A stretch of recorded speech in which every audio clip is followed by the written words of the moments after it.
Jæja, komið þið sæl. En ég ætla nú bara meðan að fólk að setjast í panelin, þá ætla ég svona aðeins að kynna þáttakendur hér í dag. Við ætlum sem sagt að fjalla stöðu mála í Rússlandi, má segja, og kannski einkum og sér í lagi huga að því hvaða afleiðingar svona þær sú þróun sem hefur orðið í stjórnmálum í Rússlandi á síðasta árum kann að hafa, bæði innanlands og utan.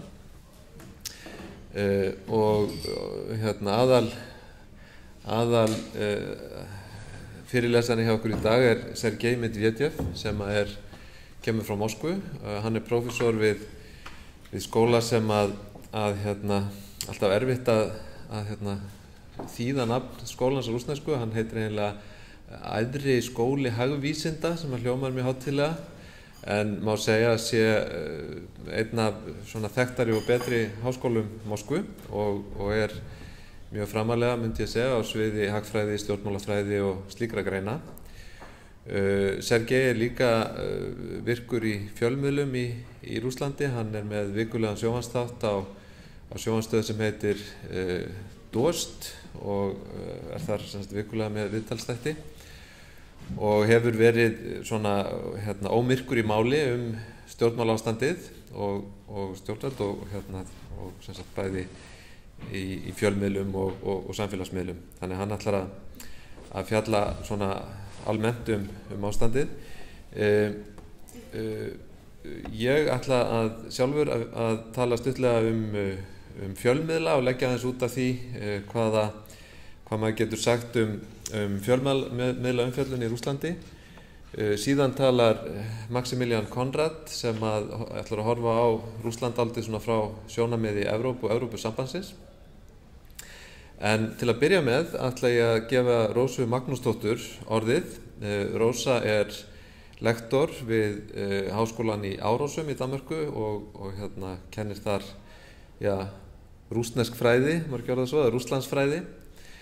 Og hún ætlar að byrja í dag og aðeins að velta vöngum yfir, hvað maður segja, sögu og samtíð í Rússlandi. Ég vildi bara gefa þér þá orðið, Rósa. Hún síðan ætlar að taka að sér að vera svona umræðustjóri eftir þegar við erum öll búin. Rósa, svo vel.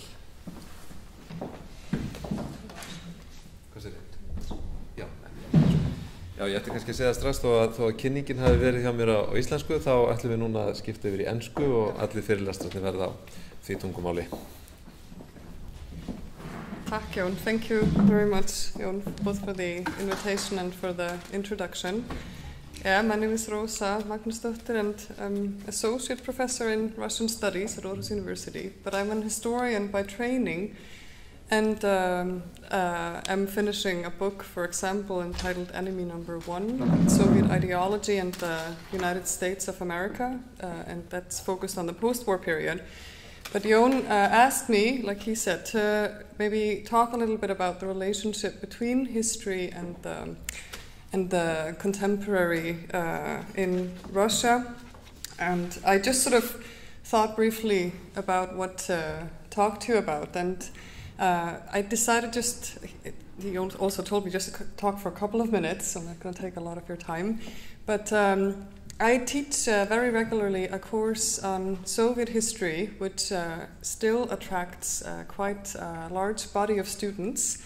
I guess partly because it's exciting, mysterious, but also I have come to realize, because for many of my students they could just as easily be choosing a course on the Middle Ages. It's the far past for students in Denmark anyway.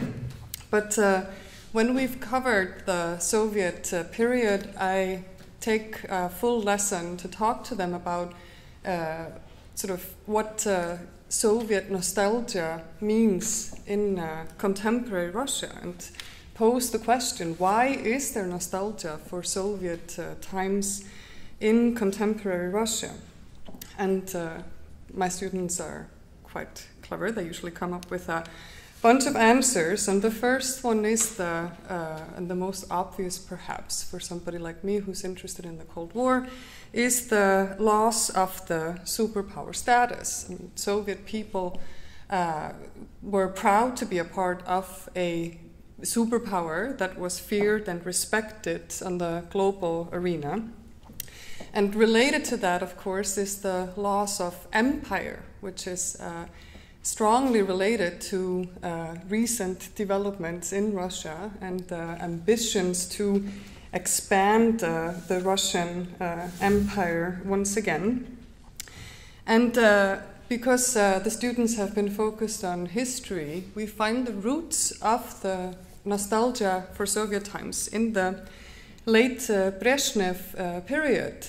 And just to refreshing your memories, the late Brezhnev years were a happy time for very many Soviet citizens.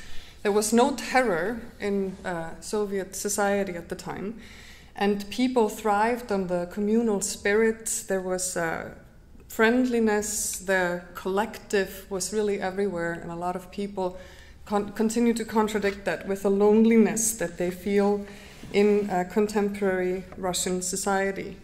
And many people comment on the fact that building socialism in the 1970s and the 1980s was still considered to be a very noble task. You're participating in something that was really worth working for.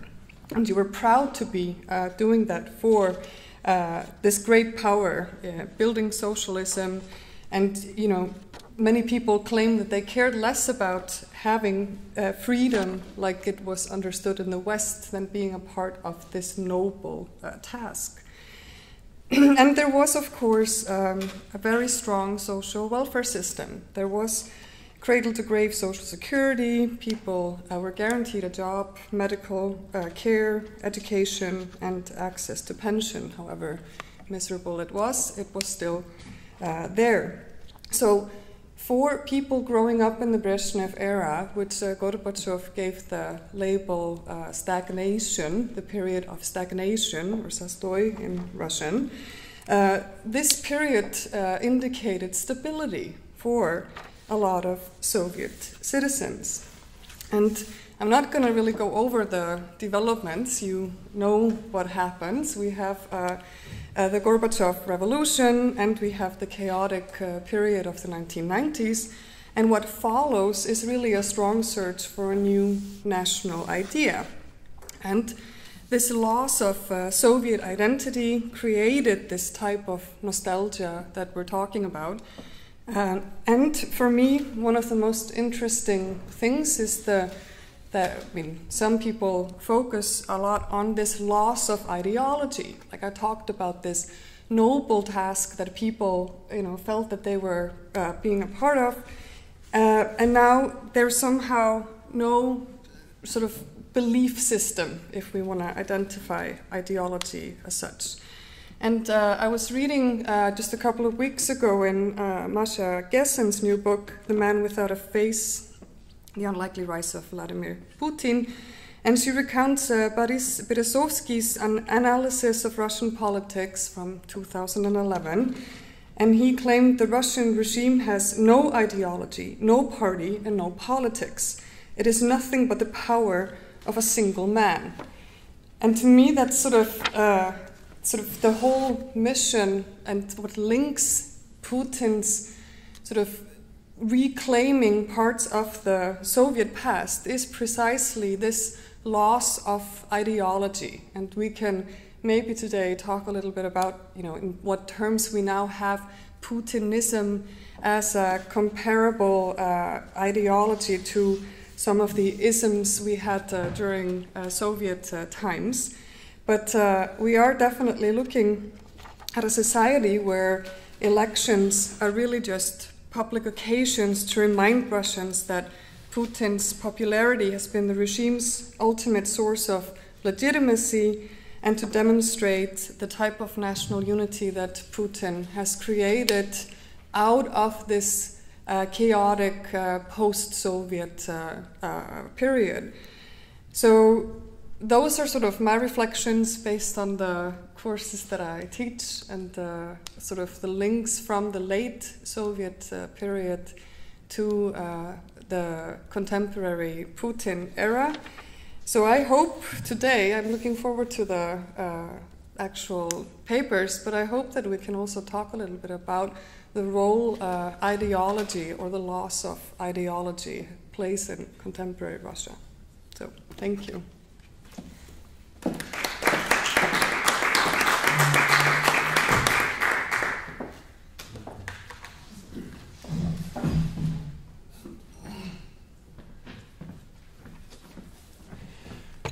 Well, thank you for this wonderful introduction and very correct questions put here. Because really, we need to talk about history, because as they say, Russia is a place where everything is changing every year, but nothing changes over centuries. And actually, I'm now quite grateful that I was trained as a historian and I teach history.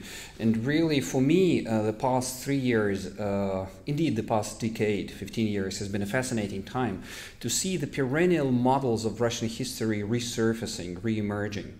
So I'm reminded of the 19th century, of the Tsardom of Nikolai the First. I'm reminded of, indeed, of the 16th century of the Tsardom of Ivan the Terrible. And indeed, these patterns of Russian history keep repeating themselves. And once again, Vladimir Putin and his policies and his regime have embodied some very deeply embedded matrix of Russian economy, of Russian politics and Russian history. And this is very interesting, but probably this is not quite the talk of not quite the topic of our today's conversation. The second point, which you also correctly point out, is the ideology, or rather lack thereof.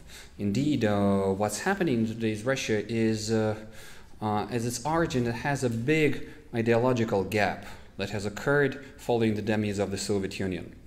Because whether we like it or not, the communist ideology, later the socialist ideology, was a big, cohesive cement for the an explanatory model for the foreign policy behavior, for the cohesion of the society.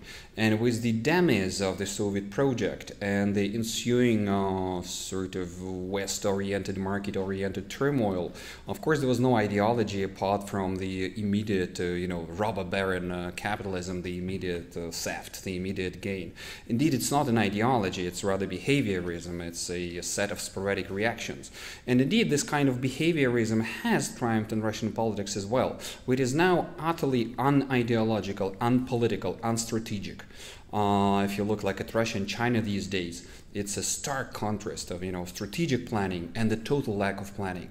People in the political class in Russia do not think even beyond the Duma elections in 2016 or the presidential elections of 2018. Any longer-term planning is indeed impossible in Russia. So rather than ideology, I indeed would like to talk about psychology. We need to take a look at the psychological state of the Russian political class and of the Russian population in order to understand what happened with my country in the past year and a half. And indeed, I'm still coming to grips with the new reality. Because, the country I used to live in, where it was, started my academic activity, started my civil activity, where I was educated, which I left at one point and lived for many years in the West before returning back to Russia in 2004 in order to participate in this new reality. That was a totally new country, which indeed started largely here in Reykjavik. Right? It was the first crack in the ice, the Gorbachev-Reagan summit, and then everything which ensued, this entire cycle of reforms and transformation of Russia, in which we all believed that this is a new nation, that a new nation was born, with a new hope, with a new perspective. And what happened in the last year and a half? I see the total unraveling of this project of the past 25 or 30 years, because Putin had done precisely that.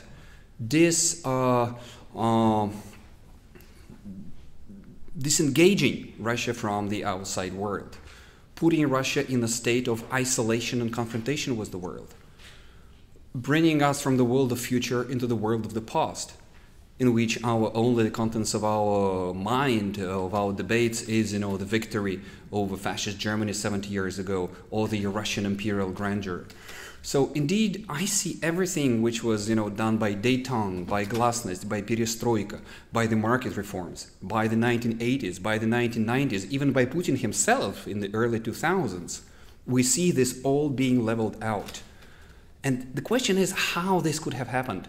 In just 1 year, we're facing a totally different nation. A nation which I, as a sociologist and historian, I realize that I don't know this nation.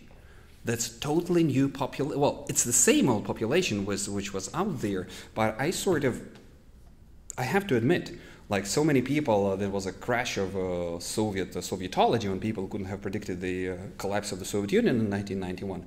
I think very few people could have predicted the kind of transformation of Russia that happened in 2014 and 2015. The annexation of Crimea, war with Ukraine, Cold War with the West, nuclear threats was the West, military buildup was NATO, and chauvinism all over the country.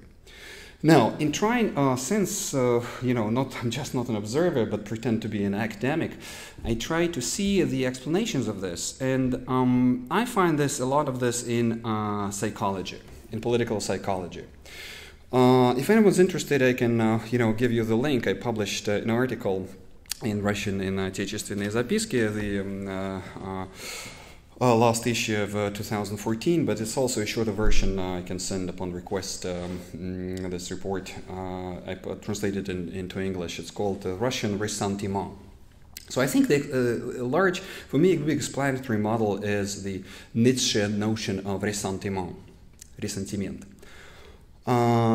Indeed, it's very similar to when the political historian talk about Weimar Germany. They talk about the Weimar ressentiment, the kind of feeling and ideology, not ideology, but rather the psychological state of the nation, which was in Germany following the end of the Weimar Republic, following the end of the First World War, and in the 20s and the 30s, which brought fascism to power. And actually, I still am able to speak about this because I think quite soon the law will be adopted in Russia in which it will be criminally punishable to compare Stalinism and fascism. You cannot compare Stalin with Hitler or indeed make any references to fascism. So far, I'm free to speak about this. So, what is ressentiment? Nietzsche was writing about this in 1882 in his Genealogy on Morals, and he was saying that this is a morality of slaves, revolt of the slaves, in which is embedded in the animosity, hostility of the subject towards something or someone which he sees as a cause of his grievance. In this case, the upper class, the masters. So it's the hatred of the slaves towards the masters. It is a powerless envy, which grows out of the complex of inferiority. And indeed, there is a lot of literature on ressentiment, and Max Scheler, another German philosopher, was writing a wonderful book about this just on the eve of the First World War. And he was looking at ressentiment in Russian culture and literature, and he found a lot of this in the heroes of Dostoevsky, for instance. You look at the famous подпольный человек, the underground man, or Smerdjakov, many heroes from the Dostoevsky's novels. And indeed, looking at the psychological state of the Russian political class, of Vladimir Putin, I see the hero of Dostoevsky. I see the same подпольный человек, the same underground man. If you remember, there's a wonderful short text by Dostoevsky, and that's like a confession of this St. Petersburger, some anonymous man from St. Petersburg, living in this, always cold, always cloudy city, and, living in permanent hatred of the outside world. And he has heard the news that in London, there is the time of the World Expo in London, they have built the Crystal Palace. And he hates the Crystal Palace as the image of the world harmony. And just because world harmony is unattainable, you cannot reach it. So, he says that, I'm just, I spit on your world harmony. I'm just, pass by it, but I show it, the middle finger in my pocket as I pass by this Crystal Palace. So this is the kind of this underground man, подпольный человек. And now talking about Russian politics these days, I see the manifestation of this. The kind of the inner grievance, the kind of feeling of the unjust humiliation, of the insult. But this is coming largely from the political class, and indeed I think also largely from the psychological complexes of one man at the top. Because living in Russia in the 1990s, the time which they tell us was the time of the big trouble, geopolitical catastrophe, everything falling apart, the country engulfed in flames. I don't remember anything of this. We didn't feel ourselves humiliated back in the 1990s. Yes, it was a hard time. Yes, I was, standing in line for, maybe a whole night, standing to get gasoline for my car. I could sometimes, stand for 3-4 hours to get to buy bread. Yes, as a young PhD candidate, I didn't earn enough. I worked as a gypsy cab. I was driving my car, earning my money around Moscow. But I didn't feel unhappy. And so many people around me did not. It was a time of opportunity. People were picking up the businesses. People were, trying to participate in the privatization gambles. And, it was a time of entrepreneurship, a time of hardship, but also a time of hope.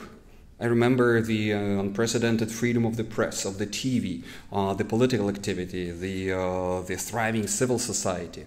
So the 1990s definitely were not the time of humiliation. But then, after 2000, after coming of the Putin to power, we are starting to get this ideas.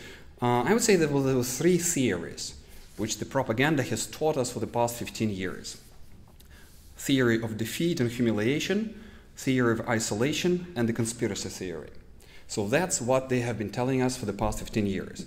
First, the theory of defeat.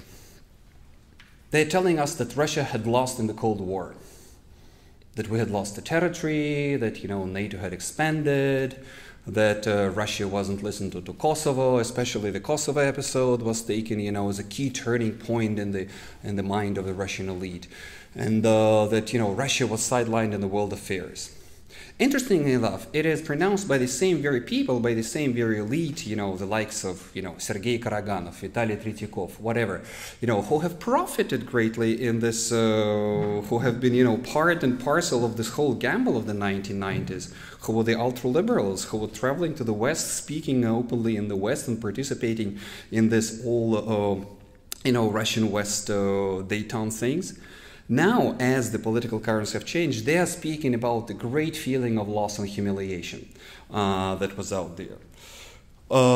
So this is, I think, very much ideologically induced, this whole theory of defeat. You are feeling if you want to feel defeated, you will be defeated. It's exactly about this ressentiment, the entire nation, especially the political class, that wanted to feel defeated, without noticing that Russia was really on a par with any other nation in transit, any other nation in Eastern and Central Europe, free to participate in the new reality that was building in the 1990s and the 2000s. I was also part of this. I was working with many Western institutions, participating, working with NATO, working in various EU consultancy projects. I remember the tremendous amount of money and attention spent in Russia.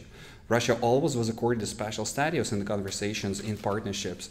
In the early 90s, yes, it was even seriously considered Russian possible membership of NATO. Well, the idea was sidelined very early on. But anyway, Russia had a full chance to participate in the Euro-Atlantic organizations. It didn't happen largely also because of Russia's unwillingness to do so. Because Russia always wants to have a very special, a very preferential treatment, that we are a very special nation. But wait a second, why would a certain nation demand a special treatment? What are the legal preconditions for this? Even, because people like, Putin these days would like to think in terms of the Cold War, would like to think in terms of 1945, for instance, the end of the Second World War, when Stalin was sitting over the table with Roosevelt and Churchill and deciding the fates of the post-war world. So people always think that we are back in 1945. And there is a 13 million Russian army in the center of Europe. And Russia can decide with the American president and the British prime minister about the future of Europe. But this time is there no more. The Soviet project has collapsed. It has proved unviable. It has collapsed from within, not from the outside. The Soviet Union has withdrawn unilaterally from Eastern Europe. The Soviet Union Russia at this point does not enjoy the economy or military parity with the United States or NATO or China for this instance. So why, on which grounds, Russia should be given a preferential treatment? Different from that of Poland, different from that, of Turkey. So it's just another nation which should be working with the West and trying to, build to move towards a more cooperative world. But rather, Russia insisted on delving deeper in its grief, in its grievance, in its memories of the great past. And therefore, we have the situation in which there was this theory of defeat was promulgated, defeat and humiliation. Another theory which is profoundly embedded in Russian political thinking is the conspiracy theory. Everything bad that's happening in Russia is the work of the outside forces. Some very common people think about the Judeo-Masonic plot, the Bilderberg Club, whatever, the extraterrestrials. The entire world is out there plotting against Russia. Now it's the Euro-Atlantic institutions and, the G7, they're sitting, and their goal for the past 5 centuries has been to occupy Russia, to divide Russia, and to take up our resources, for which we are world famous. So this is the kind of the thinking that is out there, conspiracy theory. Okay, I draw it as a parody in the minds of some, very common people. But indeed, this theory is present at the very top. And I think the first surfaced in 2004, 11 years ago, the autumn of 2004. You remember there was a terrible terrorist act in Beslan when the Chechen terrorists, on the 1st of September, the first day of school, have taken hostage the entire school in the Ingush town of Beslan. And in a rather clumsy release operation by the Russian Special Forces, about 300 kids were killed. And a terrible strategy, terrible tragedy indeed. And Putin went on TV the same evening. And strangely enough, apart from the words of grievance, he said, as if threatening somebody, that some unnamed forces want to tear Russia into parts and to get the juicy morsels of Russia, куски пожирнее, as he called it back then. And he was clearly referring to the Western powers that were feeding the Chechen terrorists so that the Chechen terrorists would break up Russia. And as a consequence of this, he, quite unexpectedly, called off gubernatorial elections in Russia. So just think of the jump, of the intellectual jump from, children taken hostage in the English village, and as a result, you cancel the governor's elections in Russia. But this gives you an insight into thinking that everything in the world is happening. It's very much Chekist thinking, right? It's the FSB, the KGB thinking. Everything in the world is happening on somebody's orders. That the Chechen terrorists are acting not because of the grievance and, the neo-patrimonial regimes and the corruption and the militant Islam in the Caucasus, but because the CIA or the State Department or whoever was standing behind them ordered them to do so. And then came Maidan, the first Ukrainian Maidan, in the winter of 2004 and 2005. When fed up with the corrupt policies of the Ukrainian oligarchs, of the Ukrainian politicians, the Ukrainian people took it to the streets, took it to the Maidan, the Independence Square in Kiev. And then once again, in Russia, the idea was that it was all carefully planned, all these orange revolutions are carefully planned somewhere in the State Department. And everyone is in, Russian political class believes that there's somebody pulling the strings behind Libya, behind Tunisia, behind Egypt, behind the first Maidan, behind the second Maidan. There's a big plotting club that is there responsible for everything that's happening in the world. So this is the conspiracy theory in Russia. And of course, in this conspiracy theory, what happened in Ukraine in 2013, 2014 was again seen as done on orders, as we call in Russia, Washingtonski Obkom, the Washington Party Committee. Right, as they have decided that Ukraine should be detached from Russia, join the European Union, and they have took it, brought the people to the streets of Kiev, paying them money, and there was even the parody like paying them pechenki Gosdepa, the cookies from the State Department, giving the State Department officials were giving out cookies on the streets of Kiev.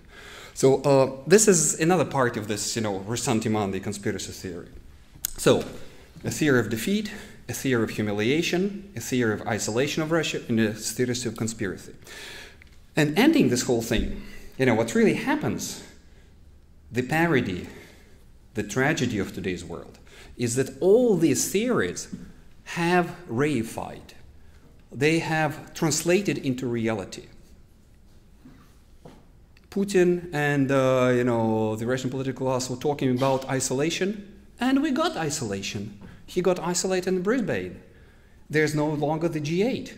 There's a G7 and Putin in Milan, all by himself, examining the Tatar Parmigiano on the exhibition, the Russian exhibition in Milan.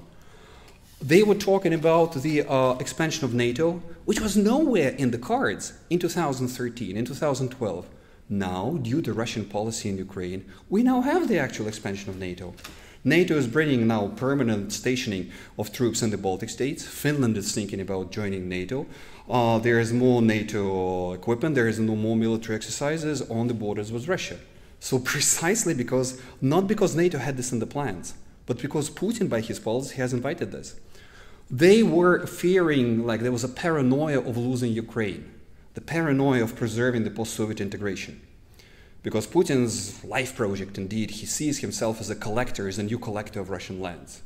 The new Ivan III, Ivan Kalita, the new Ivan the Terrible. Right? He wants to undo the project of the imperial breakup. For him, the loss of the Soviet Union was the greatest geopolitical catastrophe of the 20th century. So he sees his life project as the post-Soviet Eurasian integration. And of course, in this ideology, it was perceived the Ukrainian drift, the possible Ukrainian association with the European Union, which indeed would have meant nothing. It would just be a signature on paper. Ukraine could have participated in the post-Soviet integration. But in Moscow, it was seen as a red line. No way, we're losing Ukraine. And look what happened now. We have lost Ukraine. We have lost Ukraine, I think, forever. And first and foremost, not just the political class, we have lost the people of Ukraine. We have turned the brotherly nation into mortal enemies by starting a war, by raping the neighboring nation, by taking away its territory, by occupying another parts of its territory, by threatening its independence, by violating the Budapest Memorandum, by violating international law. We have alienated a brotherly nation, and we have lost Ukraine. And indeed, we also are losing Belarus and Kazakhstan, because neither of its leaders have supported Putin in this policy. They're very careful not to pronounce the support of the Russian annexation of Crimea, as China, our new imaginary geopolitical ally. Is also China. It was very careful. It was like a vote this morning in the UN Security Council. I've just checked. There was a Russian movement to support Russian humanitarian convoy to Donetsk and Lugansk. Everyone has objected, including China. Nobody believes that Russia's humanitarian convoys in Donetsk and Lugansk would be there about humanitarian assistance. So therefore, you see all of Putin's fears, the fear of isolation, the fear of geopolitical confrontation, the fear of losing Ukraine, the fear of the collapse of the Eurasian integration, they have all realized in this year and a half precisely because of this fateful move of annexation of Crimea and then starting the war with Ukraine. So this is really an amazing achievement, so to say, in quotation marks. And the Russian policy, Russian foreign policy is now in tatters. And Russia itself is finding itself in a very difficult situation these days. Isolated, being surrounded by an expanding NATO, which is responding to Russian aggression in Ukraine, having lost Ukraine, having lost significant geopolitical allies in the near abroad and in China, and at the time when the Russian economy is now in the state of recession, when the oil prices have taken a deep dive and now probably heading even lower, at a time when the Russian army and the Russian state is also, the Russian state reserves are also dwindling. At the high point, we had almost $1 trillion in state reserves. Now we have less than $300 billion in state reserves. It's just that it will take another year, less than a year, to try to support the ruble exchange rate at its current levels. So wherever you look at, there's a lack of resources. So, and this brings back the way I have started. So the only resource of the regime now is propaganda. The only resource is TV. So this is what the ruling regime can embark on. So therefore, more propaganda is pumped, and the nation is brought into a state of a permanent warfare. So there is a military psychosis all over the nation. If you have looked at the, I'll leave it aside, a sensitive part of the 9th of May of the anniversary of the 70th anniversary of the victory in the Patriotic War, Great Patriotic War. But even the 12th of June, there was the Day of Russia. And the streets of Russian towns have been decorated by the parades of Russian moms, and the perambulators were decorated as tanks. The small Russian kids, toddlers, 1 year of age, are moved around in cities in like small copies of tanks. If you come to Moscow these days, you look at the cars, the way they're decorated. They're all sorts of signs, hate signs against Obama, against, about the victory, 1941, 1945, let's repeat our victory. And I was yesterday in Sheremetyevo. I was, wanted to bring some souvenirs, some Russian memorabilia for Jon, for my Icelandic friend. And, even there, 90% of all souvenirs are militaristic. There are all sorts of, Putin and вежливые люди, the polite people, and the kind of military psychosis into which Russia was thrown into. It's indeed the last recourse of propaganda. Turn on the Russian news these days. 90% of news will be on Ukraine. The country was moved to live in an imaginary reality. The country lives not in Russia. Russia lives inside the TV. And the TV is telling only about Ukraine. People know much better the names of Ukrainian political parties, of Ukrainian Duma deputies, of Ukrainian oligarchs than they know about Russia, than they know about their own region. Because people are fed 90% of time the propaganda about war in Ukraine. So this really, I think I have to conclude at this point. I think Jon was going to say something also about the Russian propaganda, the way it's working there. But for me, it's once again, it's interesting how everything that had happened somehow strangely fits into the perennial patterns of Russian history. So I really see this. I have to make a very sad conclusion that everything which happened in the past 25 years, the country which, well, I am a Russian citizen, I love the country, but I really believed in this country in this past 25 years, the country to which I returned 10 years ago after living my life in the West and returning back to Moscow. So everything, this was rather a historical episode which had ended. So it is rather a historical aberration. And Russia has embarked back on its traditional ways, which we have seen in the Soviet Union, which we have seen in the Tsarist Russia. But the only difference is that now Russia does not now have the reserves, does not have the resources to pursue the kind of policy that was typical of my country for the past 500 centuries. So with this feeling of disappointment and faint hope, I have to end this presentation. Thank you.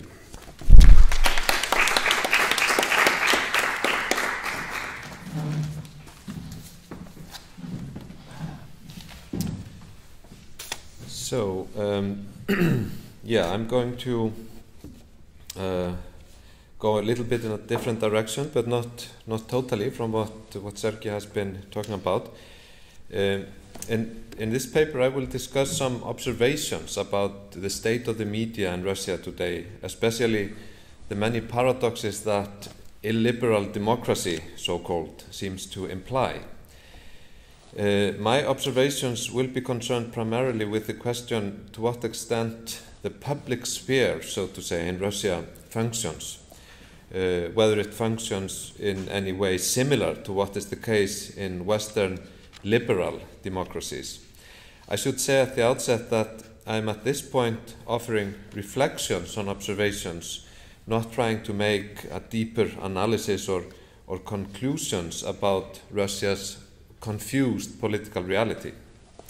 So I'm going to talk a little bit about one or really two cases of media coverage that I think give an opportunity to contextualize some reflections about the public sphere in Russia.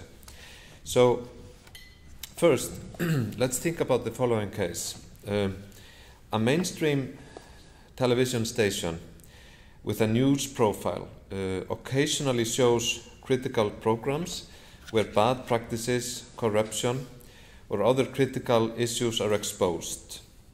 In one such program, the focus is on corruption in higher education.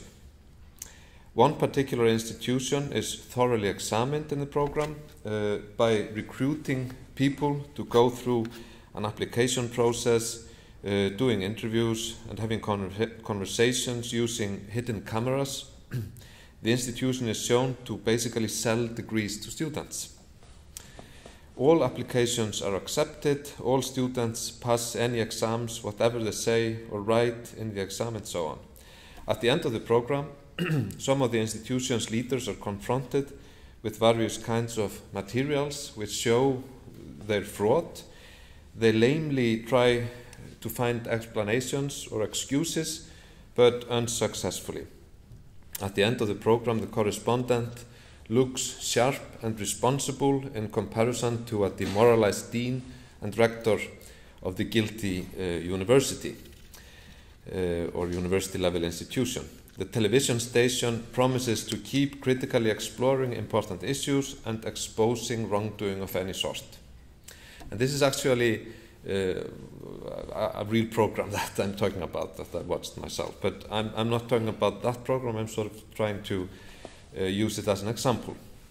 So what could one in general say about a television program of the sort that I've been describing? It clearly depends on the social, political, and what one could call the communicative environment. In a Western European country, the purpose and methods used might be questioned. If the story is unnecessarily sensationalized, that might raise doubts about the TV station's honesty rather than about the story itself. If the TV station is seen as serious and responsible, the story will also be perceived as an example of good journalism, where investigative zeal and critical edge go together. But in order that such an understanding can be expected, a number of tacit assumptions must be in place. First of all, one must assume that in its reporting and as a matter of general policy, the television station is interested in telling the truth and seeking to avoid error. This does not exclude occasional dishonesties or errors, of course, but it means that the general discussion offered by the television station will be what I will call truth-oriented. While it is naive to uncritically believe everything, public trust in the independence of the media means that one can take the discussion and generally what is said seriously. Is the social, political, and communicative environment in Russia different from what we have in the West? This is a complicated and tricky question, I think. But let's imagine that we are indeed watching such a program in Moscow, and that it is about one of the recent Moscow university-level institutions which offer degree programs for fee-paying students. What if you're watching the program with a native Muscovite who points out to you that the story, its content, and the chosen time of broadcast is, as Russians often say, no coincidence? And that most probably the TV station was assigned by powerful people in the presidential administration to take on this particular institution. Those in power know very well what's going on, they need to give signals that something is being done about it, and so on. The Russian then points out several characteristics of the program that may be seen as supporting his point. Especially does the final interview with the culprits seem suspicious. Why do they allow themselves to be publicly humiliated? Why is their defense so weak? And so on. Could one say something like this? In the West, this kind of involvement in the work of an independent news media is unlikely. In the Western world, the media may be swayed and bribed by private companies, for instance. The government may threaten them with legal action, but will usually not be controlled in such crude ways. In Russia, however, things like that are quite possible. It is, after all, a country with a long and rich history of official control, and so on. So I'm simply rehearsing rather common views about Russia. My feeling is, however, that this is an inadequate explanation. Not wrong, strictly speaking, though. Certainly the issue of control is important here, and Russian state institutions do have a stronger tendency to assert control over non-governmental organizations than any Western government has. But maybe one should focus on the easiness with which the native Muscovite explains why a program that to the untrained eye may seem to fit the general criteria of thorough and critical reporting is propagandistic rather than critical in nature.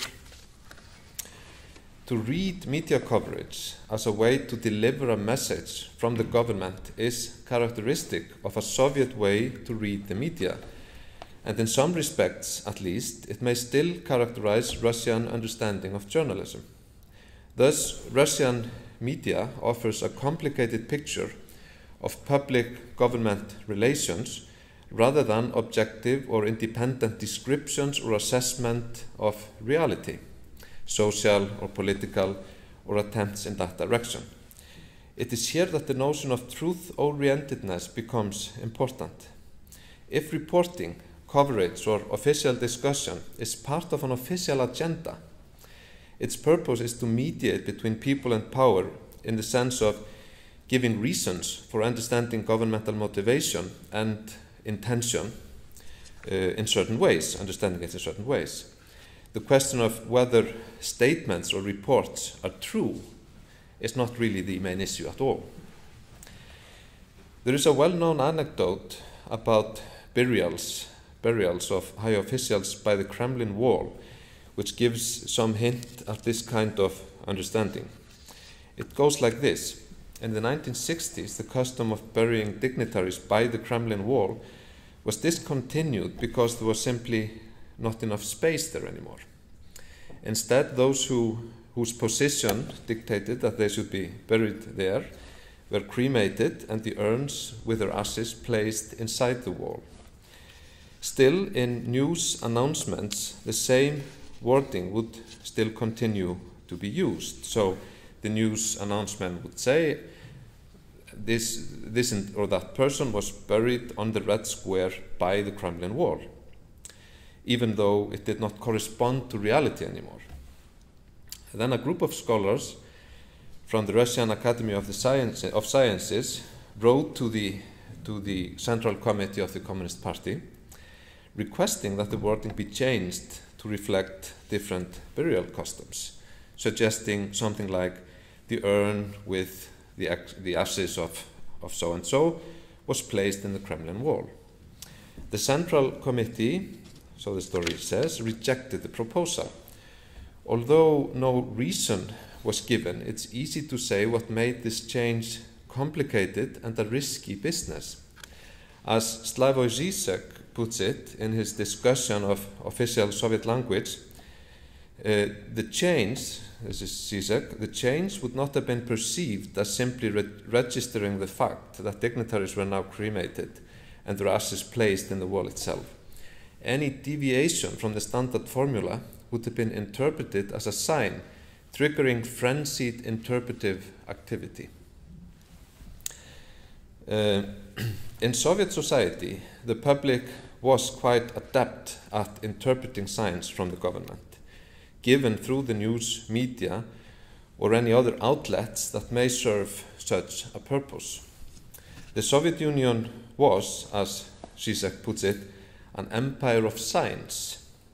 Official use of language required interpretive skills where each receiver would not primarily be concerned with whether or not what was said corresponds with reality or adapting his or her understanding of the world to new information, but rather with deciphering what a phrase or a word or a whole sentence reveals about the intentions of the authorities or about changes in the balance or structure of power. In the past, the practice of Kremlinology to some extent required the interpretive skills that every Soviet citizen had acquired. Specialists outside of the Soviet Union would use complicated hermeneutic methods to to draw conclusions about the power balance in the leadership or other issues inside the establishment from photographs or texts. What was a derided discipline in the West, Kremlinology, that is, was for Soviet citizens an important survival skill. In a social environment where every official gesture, statement, or view offered is seen as a key to governmental intention or the question of truth or falsity becomes irrelevant. Authors such as Hannah Arendt and George Orwell have in the past approached this issue in different ways, but what is important is not the intentional concealment of reality by propaganda, but the situation where the correspondence between language and reality ceases to be an issue, where no one understands language as being related to objective reality, but only as a complicated system of signs to reveal or conceal intention. Now, back to the story about the Moscow Institute. Given the background I've now described, how should we react to our Muscovite partner who points out that what the real reason for the reporting is?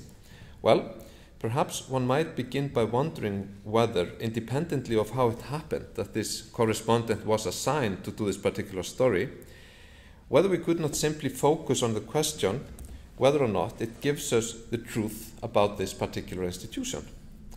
It is important whether true or false statements are being made in the narrative itself, but given that the main claims made in the program are true, the staged nature of the discussion removes the context of critical discussion, which is just as important as the reporting itself. The feeling for Russian mainstream media that I'm suggesting by this story is that the Russian skills of interpretation may not have changed all that much, even though the Soviet Empire has now been gone for a quarter of a century, or that at least such skills are easily recalled if and when the political, social, and communicative environment is transformed by the reincarnation of some Soviet practices. Indeed, the ordinary Russian citizen will still be much inclined to read media stories and media coverage as signs, as a message from the government, rather than in the other way. It may be difficult to establish the correct causal order here, but in any case, there is a link between what the ordinary Russian citizen will be inclined to understand and what the authorities will actually try to do. In other words, the control of the mainstream media in an environment of message mediation rather than an independent public sphere, the communicative objectives that the authorities in each case will want to accomplish do not require tyrannical order where free news media are closed or censorship imposed.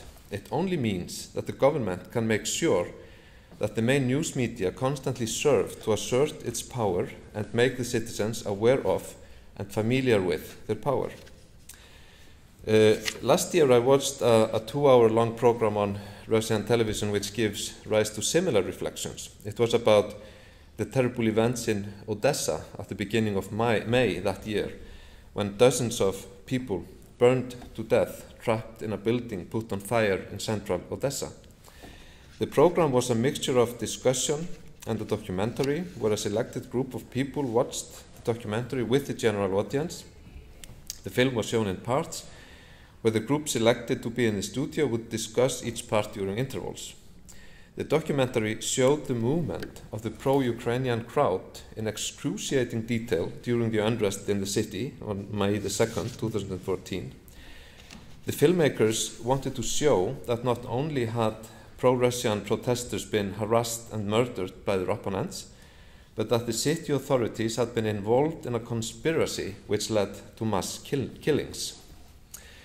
What caught the Western eye during the program was the simple fact that in the film and the interspersed discussion, no doubts were ever voiced about the main accusation. Rather, the facts were sampled and the evidence collected, all of which seemed to confirm the conspiracy thesis. Now, while one might expect a critical discussion to involve both the arguments for and the arguments against the main thesis, this is surely a flaw common in Western media, just as in the Russian media. But there's still a difference here. I tend to see the flaw as less serious in the West than when placed in a Russian context, because of the stronger public sphere and the stronger liberal principles, which make it easier to expose bad programming, confirmation bias, and pure propaganda than it is in the Russian context, where the audience is trained to see ostensibly independent media coverage as incorporating some agenda. I began this talk by referring to illiberal democracy.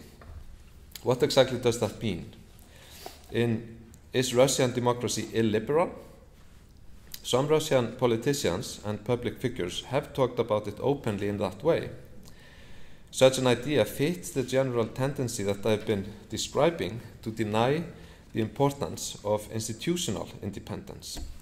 My favorite public figure, whose views are both vocal and very illiberal, is one of the highest officials of the Moscow Patriarchate of the Orthodox Church, Vsevolod Chaplin. Chaplin now heads the department of the church that deals with cooperation between public and society, as it is called. Chaplin has repeatedly argued in articles and interviews that the liberal model has now been superseded by other models, where spiritual values are seen as more important than liberal values, such as individual rights, distributive justice, and so on. He was actually explaining these views in a long interview on Echo Moskvu, an independent radio station, the day before yesterday. Now, Chaplin is not a state official or a politician, but he seems to voice concerns and views that are widely shared within the church and state establishments. The idea of the illiberal has deep roots, however. While Chaplin puts it in the context of religion and spirituality, many of the criticisms of Western liberalism that he keeps referring to in his public comments also echo some of the criticisms of liberal theory that are familiar in Marxism. Therefore, the rejection of the West and of liberal points of view unites the new and the old in interesting ways. Today's illiberalism, while not Marxist, but rather inspired by nationalism and religiosity, so to say, is nourished by the historical lessons that Putin and some of his closest collaborators want to draw from Russian and Soviet history. For this reason, I think that even if the resurrection of the Soviet Union is, as Putin has said, only for the brainless to pursue, the rejection of liberalism goes hand in hand with undermining of the public sphere, in particular the independence of institutions such as the media. But then the question is simply this: how is democracy possible without a public sphere in which arguments can be assessed on their merits and criticism expressed freely? That is to say, is illiberal democracy ever any kind of democracy? So, thank you.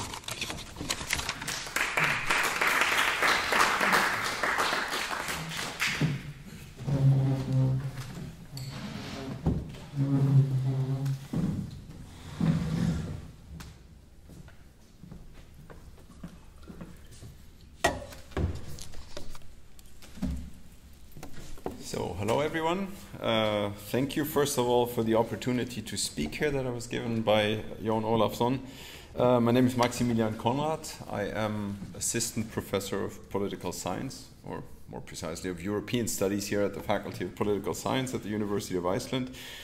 And I have to admit that I was a bit surprised to get this invitation to speak here at this event, because I'm not at all any kind of expert on Russia. And also I have to admit that my presentation is not directly about Russia, as I was invited to speak about or to share some of my reflections about, well, in a sense, developments of democracy in Europe, developments in the European Union, the growing tide of Euroscepticism for one, the growing tide of xenophobia and nationalism that we also see around Europe in different countries. And lastly, also, I wanted to share some reflections about, well, something that actually connects a bit more closely to what Jón ended his speech with, namely the development that I observe in a variety of European countries, especially my own, which is Germany, to be increasingly indifferent about liberal democracy, to approach politics from a perspective that can often come across as quite illiberal, as we heard before in the Russian context. So what I want to approach in this lecture are basically three aspects or three phenomena in well, contemporary European politics that, well, we can address in isolation from one another, mostly for analytical reasons, but we also need to look at them as phenomena that go largely hand in hand. And by that I mean, for the first, this growing tide of EU skepticism that exists, well, to a large extent within a number of EU countries, but of course also beyond. The second phenomenon is this increasing tide of nationalism and xenophobia, a certain right-wing shift in politics that has been occurring for the last couple of months and years, and I guess the Danish elections yesterday were quite a strong indication of this as well. And then I want to embed this also in a discussion about, well, what could be perceived as an increasingly, well, maybe not necessarily antagonistic position towards liberal democracy, but something that I would perceive, at least in the German context, but also in a variety of other national contexts, as at best an indifferent position about liberal democracy, and at worst a somewhat or highly ambivalent position towards the need for democracy to be liberal. And again, this is actually a point where it connects back to what Jón was arguing, because of course then we need to ask the question, I mean, if democracy is illiberal, can it be described as democracy in the first place? I guess it indicates that, well, the connection with Russia isn't particularly strong, but I think it's certainly an interesting topic to discuss in connection with developments in Russia.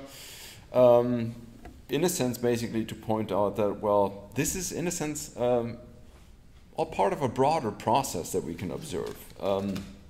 We do see a lot of movements around Europe that are fundamentally xenophobic, nationalistic, anti-EU, anti-elite, and so on, and that claim to be expressions of the will of the people. But they are indeed highly illiberal and very often also want to extend the scope of citizenship rights to particular groups. But I don't want to make this point too much. So basically what I want to talk about are these three, in a sense, separate but also interconnected phenomena of a growing EU skepticism, growing nationalism and xenophobia, and then lastly, growing indifference, if not outright ambivalence, towards liberal conceptions of democracy. I don't want to, by any means, imply any kind of causality here. I was asked to speak about these things in the context of, well, the topic of this seminar, which is, of course, consequences of Russian authoritarianism. I don't see any of these developments or any of these trends, phenomena, as a direct consequence of Russian policy over the last 10, 15 years. But I do find it striking that we can observe phenomena like the ones that I'm talking about, and phenomena that we've talked about before in this seminar at the same time. So I do see a broader shift. And of course, it's also important to draw attention to the fact that these are highly contextual phenomena. It's not all part of the same process, of course. Of course, I mean, in a variety of national contexts, these developments also have to be interpreted against the background of different historical experience, different cultural traditions, and things like this. So from that perspective, I do want to emphasize that, I mean, these are contextual phenomena that we also have to address as such. I do, however, also observe that there is some kind of fascination, even in Europe, at least in some circles, with the policies and positions of Vladimir Putin. This is, of course, something that we need to discuss then, hopefully also in the discussion session afterwards. But let's turn to the first point in the presentation. That is the point that I want to make about the rise of anti-EU sentiment, both in the EU and beyond, also in candidate countries. Of course, Iceland is well, a national context in which you see a lot of these developments reflected.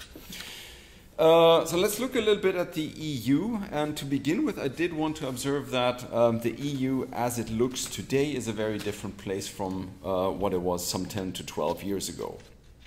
And actually, as I will talk about a little bit later, it's also a very different place from about 1 year ago, but I'll talk about that in a little while. Why do I say it was a very different place 10 to 12 years ago? Well, 10 to 12 years ago, the EU, I guess you could argue, was characterized by a lot of optimism about the future. It was preparing for, or it had actually just gone through the Big Bang enlargement. The Eastern enlargement had just admitted 10 new members, 10 Central and Eastern European countries. And of course, by now the membership has increased all the way to 28. But it wasn't only a time for big optimism because of Eastern enlargement. I mean, there's also, in a sense, a time in which a serious relaunch of European integration was discussed. I mean, let's also remember the Laeken Declaration from December 2001. Let's remember aspects such as, well, the drive to reconnect with the European citizens, to draft a European constitution, which was drafted by the Convention on the Future of Europe in 2002 and 2003. So this was, in a sense, a big moment, a big kind of relaunch of European integration. Of course, as you know, the constitutional treaty that I referred to was also never ratified because it was in fact voted down in France and the Netherlands pretty much exactly 10 years ago in May and early June 2005. But this treaty was nonetheless important, not only because it laid the foundations for, well, the treaty that has been ratified a few years later and which is enforced, the Lisbon Treaty. It was also important because it was written in an open, I would say fairly inclusive and also fairly democratic, highly transparent way. So in a sense, the French and the Dutch referenda that I referred to 10 years ago were a major setback or a crisis moment. And this is something that I would argue can also be seen as a moment that reflects an important shift in European integration. I'm not saying that this is the point that caused a shift in European integration. I think this is, in a sense, a longer process, but it can certainly be seen as a moment that reflects a broader shift in European integration. And this is something where theorists of European integration very often talk about a shift from what they refer to as a permissive consensus to a period of a constraining dissensus. By that, they basically mean that, broadly speaking, European integration during the phase of the permissive consensus was seen as something that produced good results. Therefore, there was an overarching broad public consensus that European integration was good and was to be supported. And this period ended.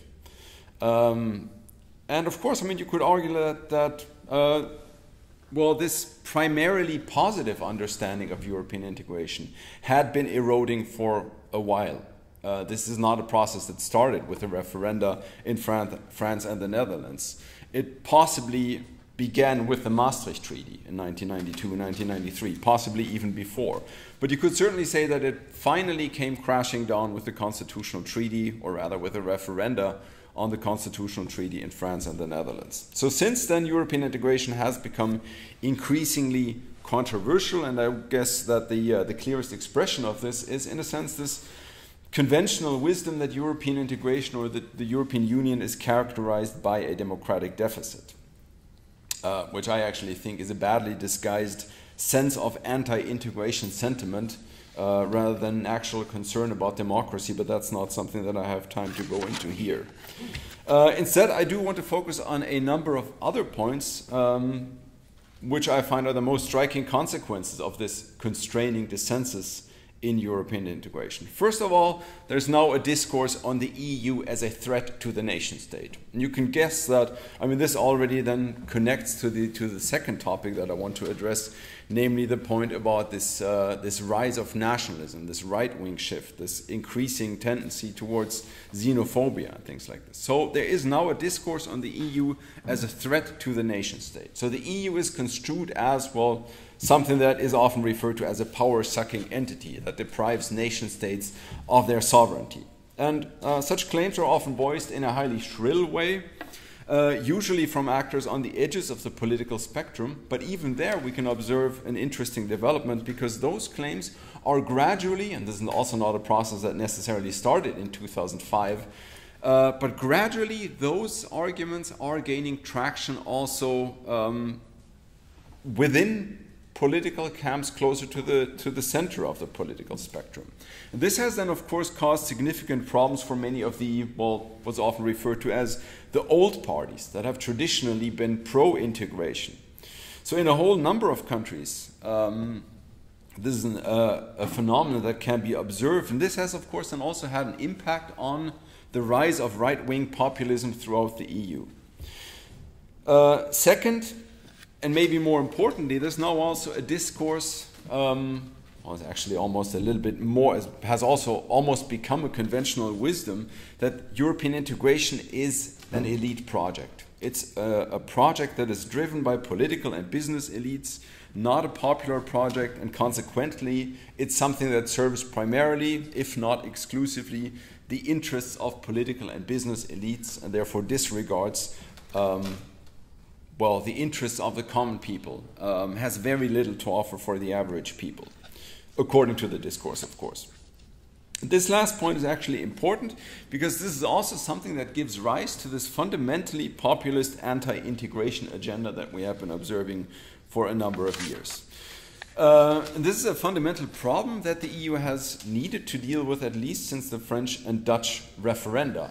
As a matter of fact, I mean, if you look at the Commission's immediate response to the referenda 10 years ago, well, that was to launch a period of reflection, which basically had the ambition not only to reflect about how the EU was to develop, how the EU should be, how things could be done differently, but also to find better ways of communicating the benefits of European integration to the citizens, basically to point out better, well, what this whole project is actually for. What are the causes of this anti-integration turn then? Of course, somewhat difficult to speculate about, but of course this also has to be seen as a phenomenon that is quite specific in the time where it emerged, which is of course the phase where, again, enlargement took place, where aspects such as the so-called finality debate was relevant, where aspects such as the debate about deepening and widening European integration is relevant. So basically questions about, well, what is actually the ultimate, the final limit of European integration? When is European integration complete? How many more members do we have to accept? What is Europe in the first place? And this is, of course, then also a discussion about money. I mean, this is a discussion about concerns about, well, how many more poor states do we have to accept and do we have to pay for? Of course, I mean, again, those aren't my words. I mean, this is, of course, kind of the arguments that are made within this discourse. Second, an important reason was concerns about how much freedom the four freedoms impose on the member states. And of course, here I'm being a little bit polemical. Because, I mean, the four freedoms, the free movement of people, goods, services, and capital, I mean, this is, of course, the founding idea of European integration. But more recently, this has also come to be seen as an imposition on the member states. That is, the free movement of, well, these four freedoms of movement also imply that, well, in the post-enlargement European Union, this will mean that a lot of people from poor countries will come into the richer states, which will overburden the welfare states, and which seriously affects the cost-benefit analysis of European integration. So this is also something that causes this rise in anti-integration sentiment.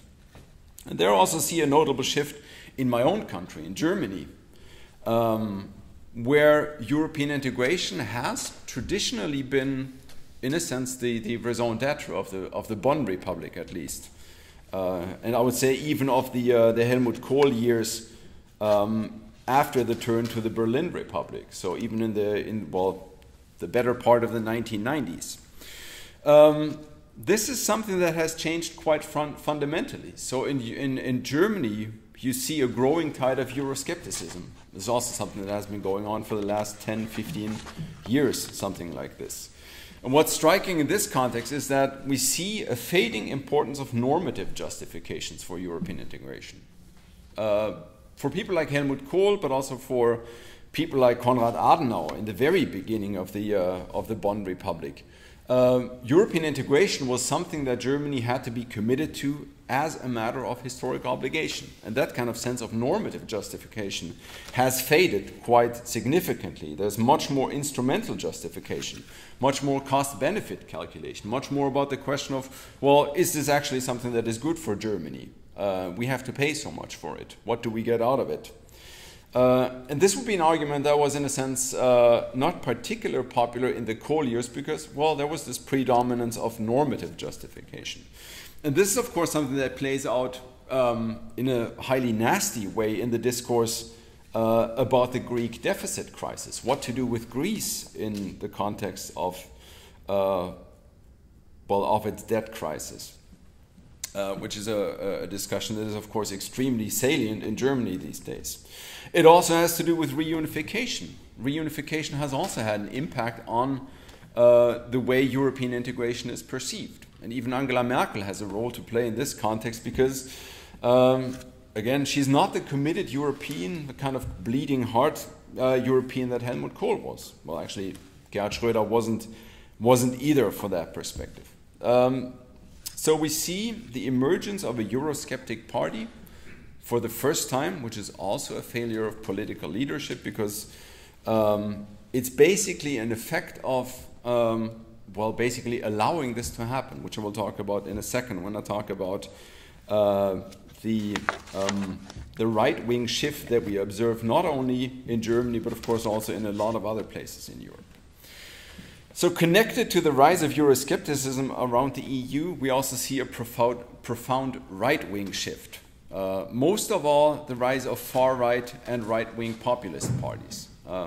And I do want to make the distinction between the two. I think there's actually something that, from a political science perspective, we need to make this kind of distinction because there's a difference between the kind of far-right neo-fascist parties like Golden Dawn in Greece and the kind of right-wing populist parties to which I would even count the Sweden Democrats or the Alternative for Germany. But that's a different point.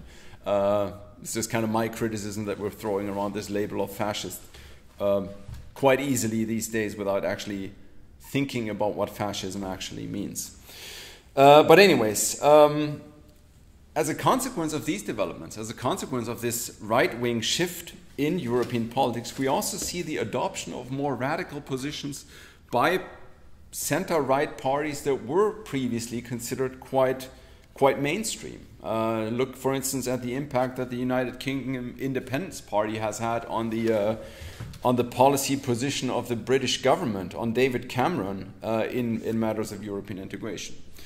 In this context, in the German context, we can also say, well, Angela Merkel has also made a strategic mistake in the sense that her predecessors as chairman of the German Christian Democratic Party always had the declared ambition not to allow any democratic party is important, not to allow any democratic party to the right of the Christian Democrats.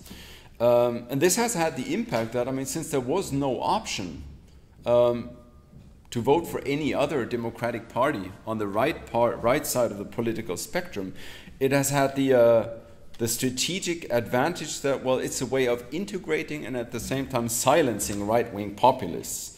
And kind of that position has been given up by Angela Merkel.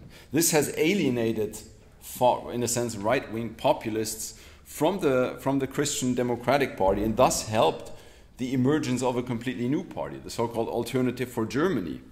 And I would say it has even quite possibly aided the emergence of Pegida, the patriotic Europeans against the Islamization of the West, which I'll talk about a little bit later. But remember that I said in the very beginning that the EU also looks quite different today than it did a year ago. In saying so, I'm referring to the European Parliament elections in 2014. This is, of course, a moment that has also quite dramatically shown us the extent of this right-wing shift in European politics. I do, however, want to say that this shift, the shift that we can observe in these elections, was not primarily a shift from left to right. As a matter of fact, I mean, majorities in the European Parliament haven't shifted all that dramatically. I mean, the European People's Party, which is the party group of the conservative pro-European integration parties, I mean, that party group had been the biggest party group in the European Parliament already in the previous period between 2009 and 2014.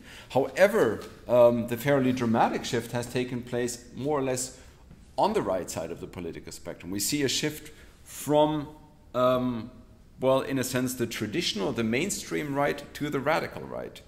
And in the EU, this also means a shift towards the anti-integrationist camp. I mean, you see election successes of the UK Independence Party, Front National in France, the Sweden Democrats in Sweden, Alternative for Germany in Germany, and things like this. Front National ended up being the biggest party in the French EP elections, 25%, whereas 20 years ago, under Jean-Marie Le Pen, most people wouldn't have touched that party with a pair of pliers even. UKIP is the biggest party in the UK.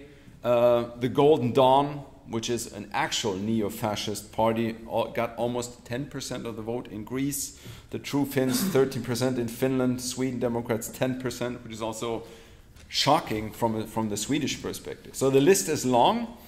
And of course, it means that the EP, the European Parliament, is a very different place today than it was before these elections. It now has many members representing not only right-wing populist positions, but even far-right positions. We do, however, also see an interesting development as this shift to the right, or the shift to the radical right, rather, has also brought about a closer coalition of the pro-integration forces. So in a sense, we see an opposite movement as well, a shift towards the center, because the Socialists and Democrats, the European People's Party, and the Liberals work together on a number of points. And the clearest expression of this, or the most obvious expression of this, has been the election of the Commission President in 2014, who was elected with the help of votes from the Social Democrats and the Liberals, even though he was, of course, the candidate of the conservative European People's Party. But of course, he was even less liked by parties on the far left and the far right. The bottom line is, however, that these developments reflect not only a shift against the EU, but also to the parties, to the edges of the party system.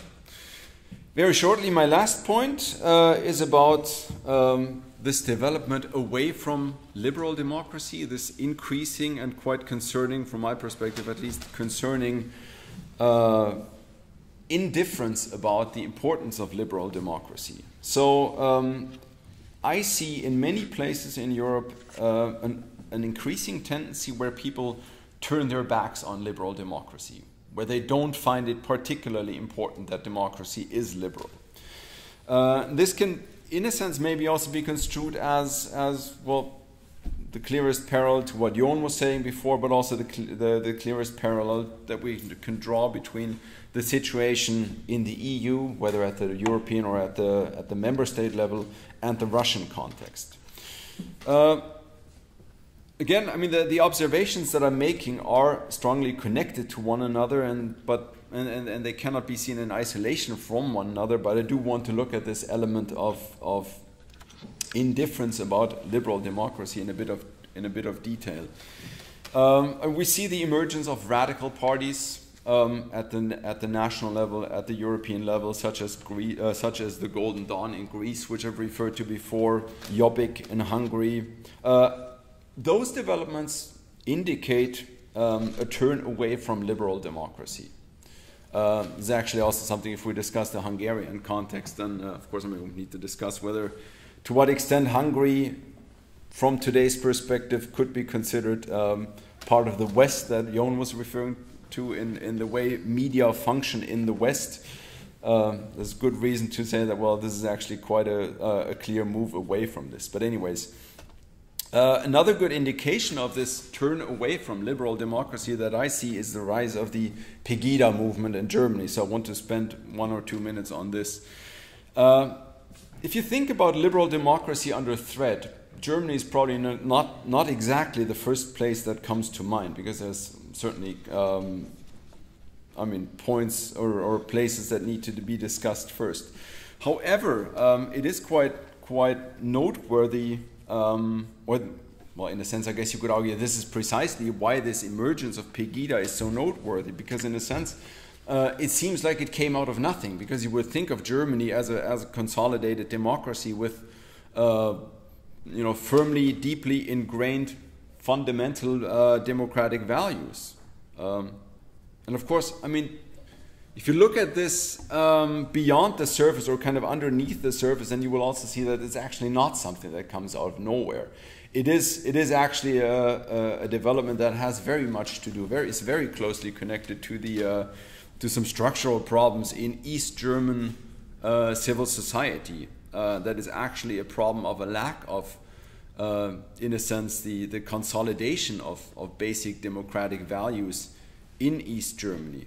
And therefore it is also very importantly to a significant extent a regional problem. But what was striking about this was that, well, in a consolidated democracy, all of a sudden, seemingly out of nowhere, you have 20,000, 30,000 people walking against, well, a lot of things that they didn't like.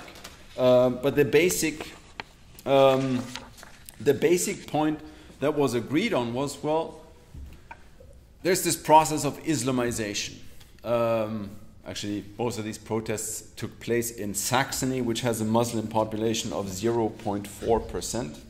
Yet Islamization was considered to be a huge problem there. And the most striking aspect here is of course the numbers. East German regions are not the only regions in Europe that have problems with neo-Nazis, of course, but all of a sudden there's 20,000 or 30,000 people that walk for the same causes with neo-Nazis, right-wing extremists, convicted criminals at the forefront and things like this. And this is probably why this is such a, in a sense, such a dramatic development. Even though it is virtually impossible to come up with a coherent image of what these movements actually want, apart from the fact that they're dissatisfied with something, that they're anti-establishment, that they're anti-multiculturalist, that they're intolerant, that they have strong xenophobic undertones, even though they're always very keen on emphasizing that they're not, in fact, racist. And this is, again, where it connects to Jón's speech, that they are strongly critical of the press, that they say from the beginning everything that you read in the press is lies, what they say about us as a movement and things like this. At the same time, or actually as a consequence, there's also a complete refusal to engage in any discussions with the so-called liar press. So the frightening part, and what is interesting for us, is this apparent willingness of average people to march for whatever concerns alongside neo-Nazis and convicted criminals, to point out that there is a process of Islamization of the West, which has very little basis, and